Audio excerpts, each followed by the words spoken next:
जय माता दी, जय मां कामाख्या, जय शमशान काली, जय मसान काली, जय भद्रकाली, जय कंकाली काली।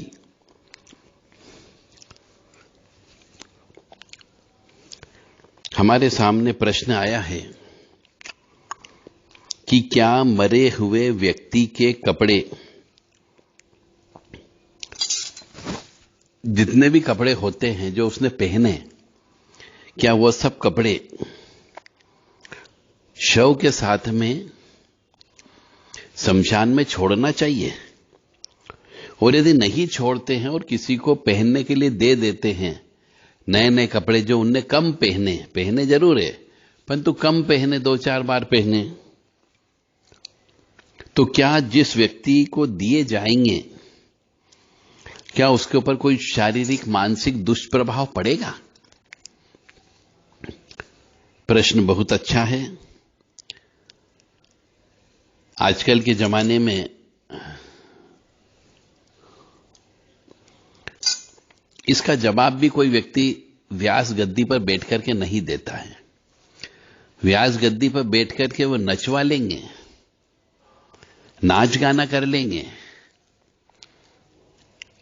उल्टे सीधे गाने गा लेंगे, खुद व्यास गद्दी पर बैठ करके नाच लेंगे खड़े होकर के, परंतु ऐसे प्रश्नों का जवाब नहीं देते, जबकि यह अत्यंत आवश्यक है क्योंकि हर घर में मृत्यु होती है, चाहे स्त्री की हो चाहे पुरुष की हो। तो क्या जो व्यक्ति मर गया उसके पुराने पहने हुए कपड़े, चाहे 1 बार पहने हो, 2 बार पहने हो, 10 बार पहने हो, क्या उनको किसी के द्वारा पहनने से कोई हानि या दुष्परिणाम प्राप्त होंगे क्या? अब हम इसके साइंटिफिक आचार विचार व्यवहार पर चलते हैं। अपने ही परिवार के, अब स्त्री और पुरुष दोनों की बात करेंगे। यदि पुरुष के कपड़े हैं या स्त्री के कपड़े हैं, चाहे वो 1 बार पहने हो, 2 बार पहने हो, 4 बार पहने हो, 10 बार पहने हो, एक आध बार धुलाई हुई हो, कभी भी ऐसा भी होता है कि कुछ कपड़े ऐसे होते हैं जिनको धुलाई भी नहीं हुई है, केवल 1 तो बार ही पहने और पड़े हैं और उनकी मृत्यु हो जाती है। तो ऐसे कपड़ों को जो पहन लिए हैं, उन कपड़ों को पहनने से नुकसान होने की संभावना ज्यादा होती है। यदि उस व्यक्ति की, जो व्यक्ति मर गया, उसकी किसी कपड़े विशेष में आसक्ति रह गई तो वो परेशानी उत्पन्न कर सकता है।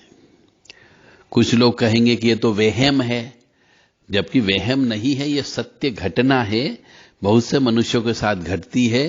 तो जो व्यक्ति मर जाता है उसके जितने भी कपड़े होते हैं, अधिकांशतः कपड़े एक गठरी में बांध करके शव के साथ में ही शमशान में छोड़ देना चाहिए।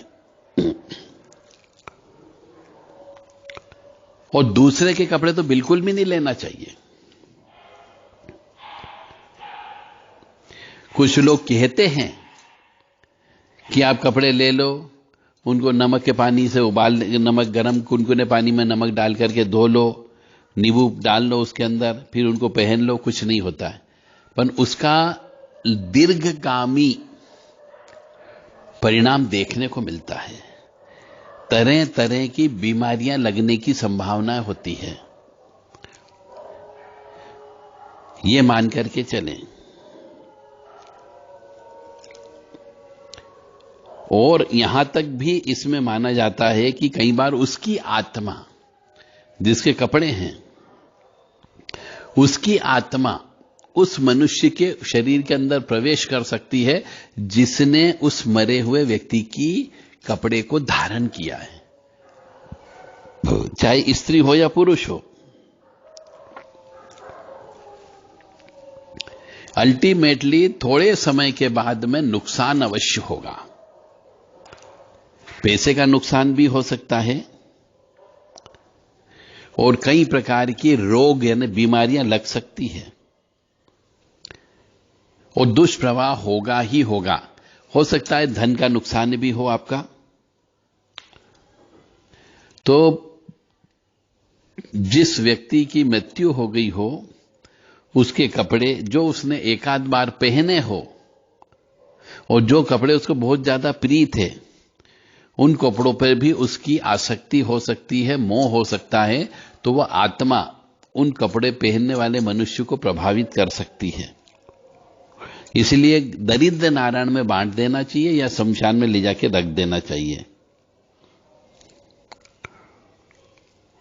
मतलब जो व्यक्ति मर गया उसका कोई उस कपड़े से बहुत ज्यादा गहरा लगाव रहा हो जीते जी, मैंने शादी ब्याह में तो हमेशा वो एक ही कपड़ा पहनता था, बर्थडे पार्टी में भी वही पहनते थे, तो उसका लगाव होता है। ऐसे कपड़ों को तो विशेष तौर से नहीं पहनना चाहिए।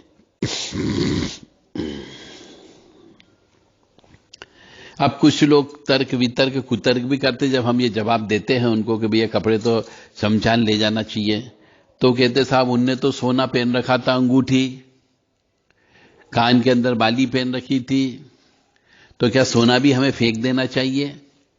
फिर जिस कमरे में वो रहे मकान में, क्या मकान भी हमें दान दे देना चाहिए? उसकी जमीन संपत्ति जायदाद। तो ऐसा वो लोग ये कहते तर्क वितर्क उत्तर करते कि ये तो ना समझी वाली बात है। जब आपने सोना चांदी दान नहीं दिया, मरते समय उनके शरीर पर सोना चांदी था, वो आपने निकाल लिया और फिर डेड बॉडी को जलाया, तो अब जो सोना पहनेगा उसके ऊपर असर नहीं होगा क्या? बिल्कुल होगा, उसके ऊपर भी असर होता है। तो सोना चांदी भी जो व्यक्ति के शरीर के ऊपर होती है, उस सोना चांदी को बेच करके जो पैसा आता है उसके निमित्त, मृतक व्यक्ति के निमित्त पिंडदान में, तर्पण करने में, उसकी मुक्ति के मार्ग में भागवत जी करा करके, नारायण बलि करा करके, और जो दान उस समय दिया जाता है 13वीं तक, यानी कपड़े लत्ते, पलंग गादी बिस्तर, बर्तन भांडे, हर प्रकार का बर्तन, हर धातु का बर्तन, वो सब उस पैसे से दान दे देना चाहिए, रखना नहीं चाहिए। इसलिए सोना चांदी को भी बेच करके जो पैसे आए उसकी एक फूटी कौड़ी अपनी जेब में न रखते हुए सब दान कर देना चाहिए। और जिस व्यक्ति ने वो कपड़े पहन रखे थे, मान लो बीमारी की वजह से मर गया है, तो जिस व्यक्ति को वह बीमारी थी जिससे वो व्यक्ति मरा, और उसके पुराने कपड़े यदि कोई पहनता है तो उसको भी वह बीमारी लगने की संभावनाएं हो जाती है।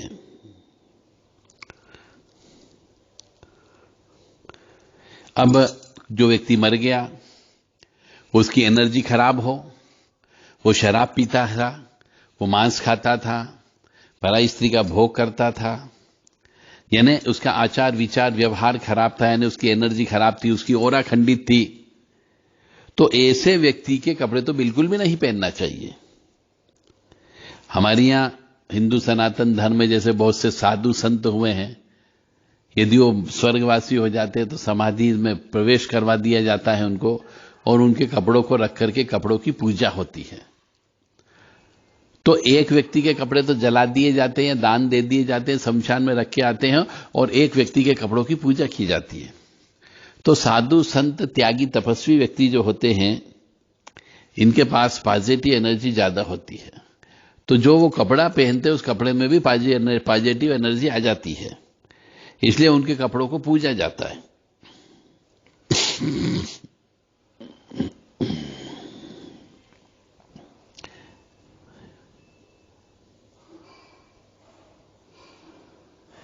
तो आप सबसे विनम्र निवेदन है कि जो व्यक्ति मर जाता है, चाहे स्त्री या पुरुष, उसकी शव के ऊपर चढ़े हुए कपड़े और उसने अपने शरीर पर जीते जी पहने हुए कपड़े, ये अपने परिवार के किसी सदस्य के द्वारा नहीं पहने जाने चाहिए। इन कपड़ों को दान दे देना चाहिए